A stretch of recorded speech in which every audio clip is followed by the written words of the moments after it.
All right, so in the last video, we went over the HTML and CSS for our text-to-speech app here.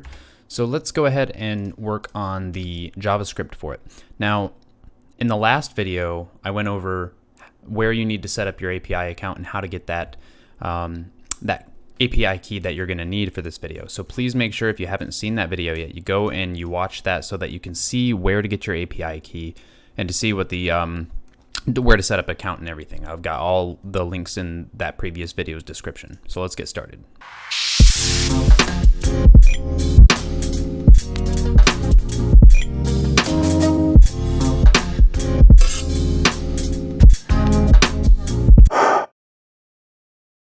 All right, so the first thing that we're going to want to do over here is we're going to want to set a couple of variables very quickly. I'm going to put this to the side so that you guys can see all of this. Remember, this needs to be your API key. Do not copy mine because I'm going to delete mine right before I upload this video. So use your own API key, paste that into here. This needs to be copied exactly like this. It has to be http://api.voicerss.org with this / at the end.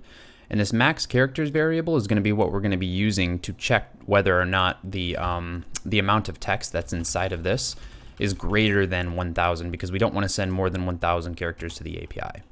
So now that we have that, we're going to have two more variables really quick that I want you to copy over. Make this, I'm going to go ahead and full screen this for now. So you're going to want to have a too long error, which text exceeds 1,000 characters maximum. If you remember from the previous video, you saw those error messages at the bottom of the screen. We're going to use these variables so that we don't have to type all of this out at the bottom of the screen when we use them in the code.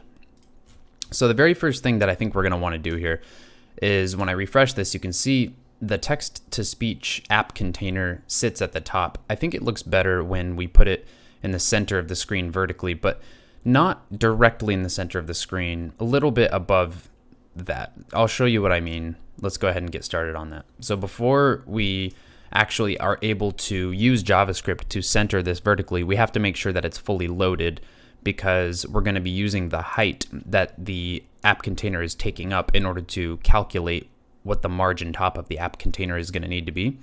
So in order to wait for when it's fully loaded, we're going to say document.add event listener. And the event listener we're looking for is DOM content loaded. Okay. And then we're going to do a function whenever the DOM content has completely loaded. And that function is going to be what we're going to be using in order to center this vertically. So before we write this code, we're going to be referencing things within the DOM. We're going to be referencing the app container, the text input, all of that. So let's go ahead and get a couple of variables, a couple of functions set up that makes it really easy for us to access items inside of the DOM without having to constantly type in document.getElementById every time we want to reference an element. So let's start with the play button. These are ones that we're going to have to use throughout the app, so we might as well go ahead and knock out all four of these really quick. So the first one is play button. We're going to make that a function, and whenever we call it, we want it to return document.getElementById play button, and it was play btn. If we go to our index.html file, we can see the ID we gave it was play btn. So that's gonna, whenever we call, for instance, play btn like that, that's gonna represent the play button element. So let's go ahead and run const text input.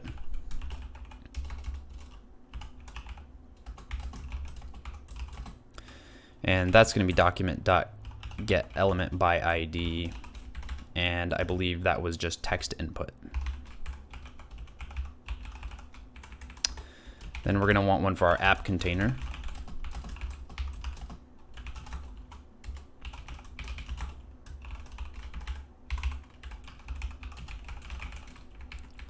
And the last one we're going to want is our error container.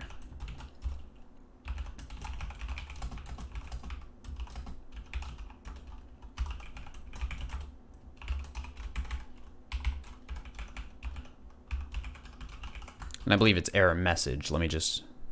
Error messages. Cool. So once you're caught up there, I'll make this a little smaller again so that you guys can see all of the code, hopefully.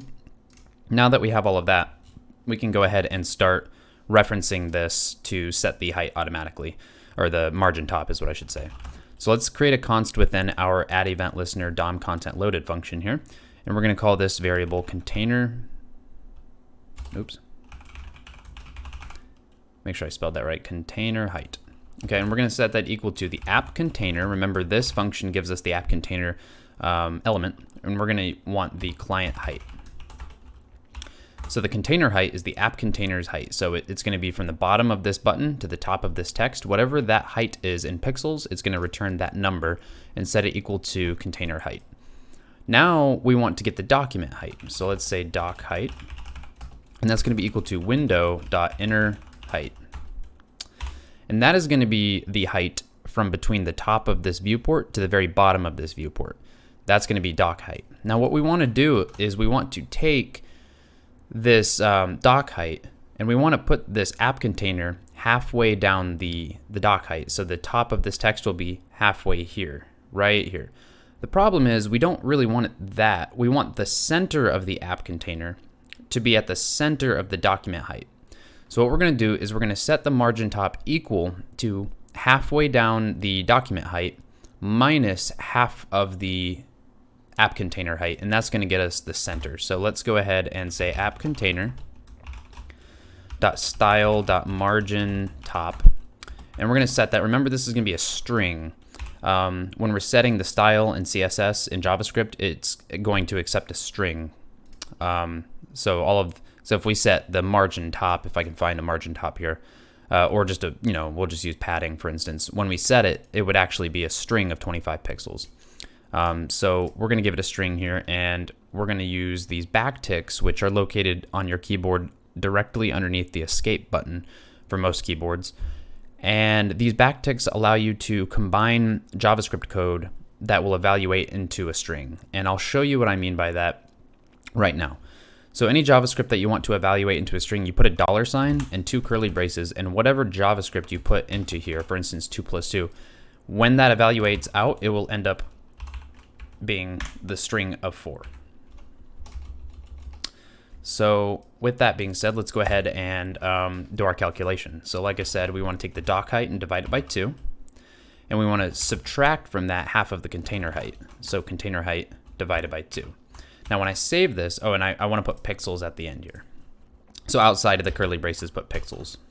When I save, now it's in the center of the screen, and like I was saying, it's kind of weird for it to be directly in the center because it just, in my opinion, it doesn't look right. You don't have to do what I'm about to do, but I just do it because when it's directly in the center, it seems like it's too far down. So I'm just going to actually subtract 25 more pixels from this calculation. And when I refresh it, that looks a little bit better to me. So now we are able to, we have this centered vertically. Cool. So the next thing that we're going to want to do inside of here is, once everything's loaded and it's centered vertically, we want to set a couple of event listeners. We want to set event listeners on key ups and pastes within this input. So whenever someone starts to type stuff, this play button will enable. Or if someone pastes something into there, we want this play button to enable so that they can actually play the text. So what we're going to do is we're going to reference that text input, and we're going to say add event listener. And we're going to want to have one for key up, and we're going to have a listener function that gets called whenever we hear the key up. And I'm going to actually copy this line and paste another one directly underneath it, and instead of key up, we're also going to want to listen for paste. Okay, so now that we have this, let's create this listener function, const listener function. Now, whenever you have a function that gets called whenever there's a JavaScript event, JavaScript is going to automatically pass that event as the argument here. So we're going to go ahead and get ready to accept that argument. Now, I'm putting a $sign here because it's a naming convention that's used among many developers to put a $sign before event variables. You don't have to do that. It's preference. I'm going to do it. So I'm going to go ahead and, inside of this function, I just want to console.log the event itself whenever these things happen so that we can kind of see it happening. So I'm going to click inspect, open the console, refresh, and I'm going to type some stuff. hello. See, each time I type something, whenever there's a key up, the event gets logged, and also with paste. So if I come in here and paste, now you can see that the event is also happening. So what is it we actually want to do within this listener function? Well, we want to enable the button. Now, what we want to do, let's just start really quick by enabling the button no matter what. So let's say play button. We already have the function that references that element. Play button.disabled is equal to false. So we're setting disabled equal to false, which will enable the button. So when I type something there, you can see that the play button now enables. However, here's the problem. When I click backspace, it's still enabled and it's empty. We don't want that. So we want to create an if statement here that says if there's actually stuff inside of the text, inside of that event, if there's actually stuff that makes sense inside of that event, let's go ahead and enable the button. Otherwise, we're going to disable the button. So if the event.target, and the target of that event is going to be this text area here, event.target.value, which is the text itself, if that is not an empty string, if it's a truthy value, or event.type is equal to paste, then we want to go ahead and enable the button. However, otherwise, if I put else here, we want to disable the button. So I'm going to copy and paste this into here and put true. So when I refresh and I type some stuff, you can see it enables. And when I'm on the last character, when I click backspace, now it's disabled. And that's what we're going to want there so that we don't send empty text. So the next thing that we're going to want to do is we're going to want to have the URL that we're going to build to send to the API. So what I'm going to do is I'm going to full screen this for a moment so that I can kind of show you guys what this URL is going to look like. We're going to say const build URL, and we're going to set this equal to a function that takes a string, and then this string we're going to use to build the URL along with our API key and our URL variable at the top. And we are going to say two backticks because we're going to use JavaScript to build this URL. First, go ahead and put a $sign and two curly braces. And we're going to want to take the URL as the first part of the URL. So the first part of the URL is going to be this. And I'm actually going to show you what this URL looks like in a second. So just type along with me and we'll get to it. So this question mark is saying, hey, we're going to have some query parameters within this URL. And the first one is going to be key, and that's going to be equal to, and we want to set the key equal to our API key. So now we have key equals API key. We're going to put the and symbol, and the and symbol means there's going to be another query parameter, and this one is going to be source, and the source is going to be our text, the text that we're sending to the API that we want to hear play back, and that is going to be equal to the string that we're passing into this build URL function. So we want to go ahead and put a $sign, two curly braces, and put string. We're going to have yet another query parameter, which is going to be f, and f is the format for the audio that we want to come back. And we want high quality audio, so we're going to do 48 kilohertz underscore 16-bit underscore stereo. And you can actually go to the API, the voice RSS API, and look at all of the different available parameters if you would like to expand upon this. And this is the option that we're going to be using for this tutorial. So what does this end up evaluating out to? So if we use this as a test as the source text that goes to build URL, this is what the URL is going to end up looking like. It's going to have the base URL, the first query parameter being key, which is our API key. Source is this as a test, and the format is that 48 kilohertz 16-bit stereo audio file that we're going to be wanting. So that is going to be our build URL function. Now, that is good. We have the build URL function, but one more thing that we're going to want to be able to do in a minute is to display error messages. And in order to display error messages, we're going to want to have a few functions that check whether or not we need to display an error message. In other words, check whether or not the text is valid or not. And there's really two things we're going to be checking. We're going to be checking whether or not the text is too long, greater than our max characters variable up here, and whether or not every single character inside of the text is an empty white space character or new line character, because we don't want to send just a bunch of empty space. So if I come over here and I just type in a bunch of empty spaces and a bunch of enters and I click play, I don't want that to get sent to the API. I want there to be an error message that says, hey, we're not sending that because it's all empty string. So we're going to go ahead and create two functions that check for us. The first one is going to be too long. Const too long. It's going to take a string that we're going to be checking, and it's going to return string.length. String.length is greater than or equal to max characters. So of course, if string.length is greater than or equal to the max amount of characters, this is going to return true, and so therefore too long is equal to true. If it's not, though, it'll return false, which is what we're looking for. We want it to return false. So when we search for an empty string, we're going to have one more function that we're going to create called empty string. It is going to take the string as well.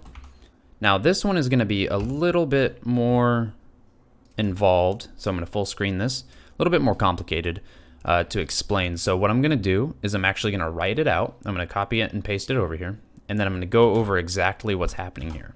Okay? Go above this. So empty string takes a string and it splits the string by empty space characters into an array. So by default, if we used the word hello as the string that we send to the empty string function, like this hello string, it's going to break it down into this array where each element in the array is one of the letters. Now, in this case, I think we're going to want to send this to the API because it's not all empty space characters. However, if it were a bunch of empty space characters, this is more or less what it would end up looking like. We send it this function, this empty string, it breaks it up into all these empty white space characters, and each and every single one of these is a empty string. So we would want to say, yes, true, it is an empty string. I'm going to actually add this as well because we also want to check for new line characters. So this would return true. We want this to return true. So what we're saying is, since we have an array here that's built, string.split creates an array, we can use the JavaScript array method every, which takes some logic and it iterates over every single item in the array and checks whether or not every single item in the array passes some test. If every single item in the array passes a test, it's going to return true. If not every single item in the array passes a test, it's going to return false. So what we're going to be wanting to check for is for each character, if the character is equal to an empty string or the character is equal to a new line character, if this ends up being true for every single character in the array, we know we have an empty string. So we're going to be using this function to test whether or not we have an empty string. So since we have this, we might as well go ahead and start our play button event listener. So reference your play button, add an event listener here. We want to listen for clicks, so whenever they click the button, we're going to run whatever function we have inside of here. And what we're going to want to do is we're going to want to start by clearing any errors that exist already. Because if we don't, what's going to end up happening is we're going to end up leaving the errors there or stacking the same errors on top of each other within the viewport underneath here. But I'm going to actually not do that so you can visually see what I'm talking about. So I'm going to we're going to create this function in a minute, but I'm going to actually put this commented out so that I remember to come back to it. So what we're going to want to do is we're going to want to say text input dot value. Actually, we're going to want to do this after we check, so I apologize for that. We're going to say if not empty string text input, so we're referencing the text input dot value. Value is the text within the text input. So text input is this text area. Text input dot value is this text. if it's not an empty string and it's also not too long, we want to use text input.value as well for this, then what we want to do is we want to go ahead and I'll put in a comment here. I'll just use a console.log statement that says go ahead and send. So if it's not an empty string and it's not too long, go ahead and send it to the API.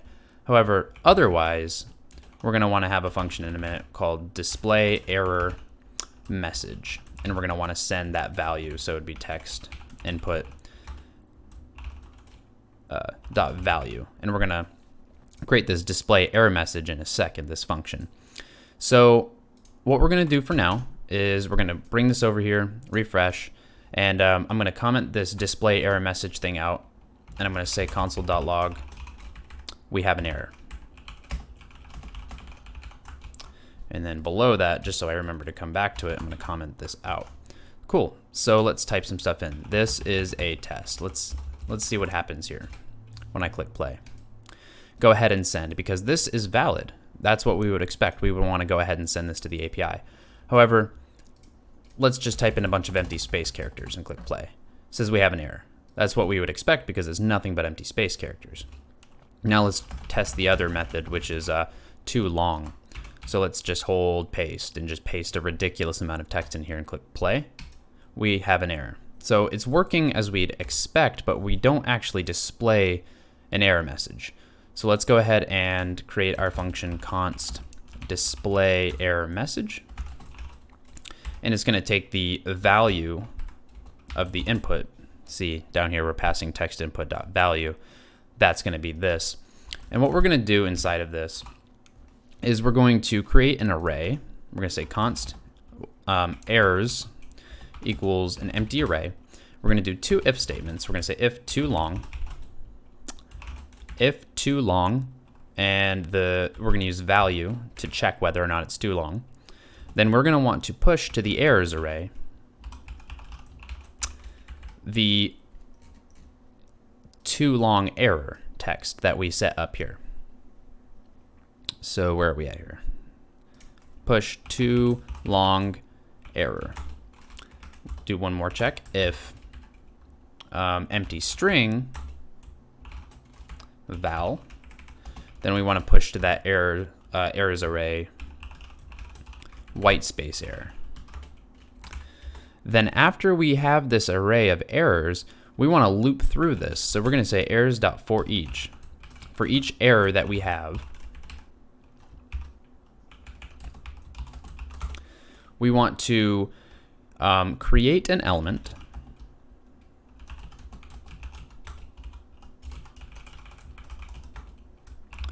and the element that we want to create is going to be a div. And inside of that div, we want to put the inner text equal to that error message. And then now we have a div with the error message text inside of it, but now we actually have to put it into the DOM.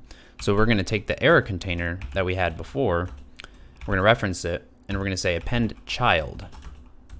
And we want to append child that div that we created, so pass div into it. So now I save this. I'm going to actually get rid of, I'm going to make this smaller so that we can see our error messages section. I'll refresh it, and I'm going to say hello world, click play. Okay, we don't get any error messages. Now I'm going to do a bunch of empty space characters, click play. Okay, so we're not calling it. So let me get rid of this console.log statement, uncomment this and try this again. Okay, we don't get an error message. Bunch of empty space characters, click play. Now we get the error message that we would expect. Now let's check for too long. So refresh this. Again, come in here, copy paste a bunch of text, just a ridiculous amount. Click play. Text exceeds 1,000 character maximum. Now what happens when I delete this, press space a few times, notice this error message is still here. We have all this empty text, and I click play. Now we have two error messages, but this one doesn't really apply anymore.